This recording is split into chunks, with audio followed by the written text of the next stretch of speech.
The next 7 days may be the most crucial time in politics, leading up to the Democratic National Convention. There is a South Carolina primary on Saturday, and then on Tuesday, more than 1,300 delegates will be chosen as 14 states hold primaries on Super Tuesday. Where things stand as we head into Super Tuesday and what happens afterwards is the topic of this segment of Around the Table Campaign 2020. Our analysts are former Republican Governor Tom Corbett. And as we go around the table, we find Joe Mystic, who is involved in Democratic politics and writes a weekly column in the Trib. Joe, as we head into Super Tuesday, Jim Byrne, who was just here a little while ago, and some others are saying this now is a fight for the soul of the Democratic Party. Yeah, Joe Biden has been saying that since the beginning of his campaign, and it's true. But remember, every 4 years, both major parties have a fight for their soul. Usually comes from the far left or the far right. In 1948, the Democrats had to come from both ends of the spectrum. The Republicans had that fight in 2016. I think they lost that fight. They're not going to get back this year. But that's usually the way it goes. If you have an active political membership, people have strong ideas and they fight to get them across.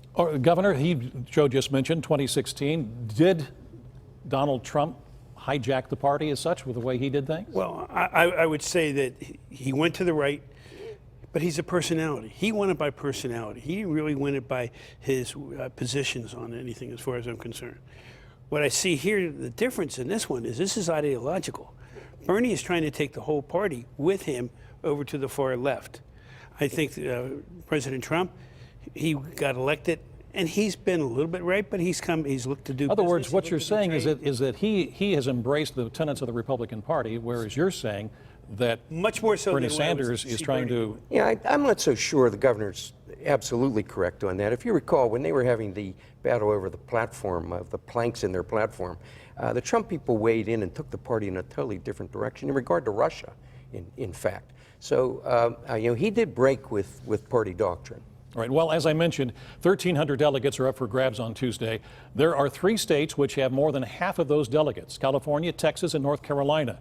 And this is the latest average of polls for those 3 states, and Sanders has a lead in every one of them. And as you look at the numbers, the man who was counting on Super Tuesday to propel him to the nomination is in 4th place in 2 of those states and is in 3rd place in the other. So what happens if Michael Bloomberg finishes poorly? I think anything can happen. Now, if Michael Bloomberg eventually gets out of the race, I sure hope he stays on hand with his money, because we can certainly use that in November.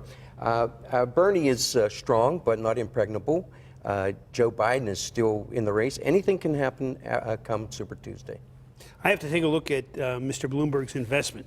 He's a businessman. A lot of businessmen want to see what the return on their investment is. He spent $500 million so far, and he's coming in 3rd place and 4th place. He's got to be questioning himself in that, and his performance last night was a little bit better than the time before, but not that much better. I will say this, that he does right now have the lead in Oklahoma. He's coming in number 1. That's also on Super Tuesday. Klobuchar has the lead in her own state of Minnesota. But this also adds to the question, are there too many moderate candidates in this race? Well, there are, and they will be flushed out in the next few days, obviously. Some of them are hanging on just to try to gain some strength, so they might have something to trade if we're in a brokered convention. All right.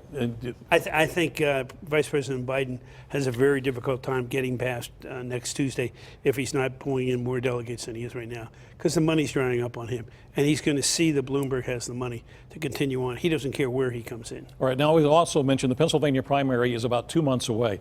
This now is an average of polling for data for Pennsylvania as compiled by Real Clear Politics. Biden is barely ahead of Sanders. So, Joe, how is this going to be changing, if at all, by the Pennsylvania primary? Well, that will change a lot by then. Some of these candidates won't be in the mix. Those votes have to go somewhere, and that's what we have to wait and see.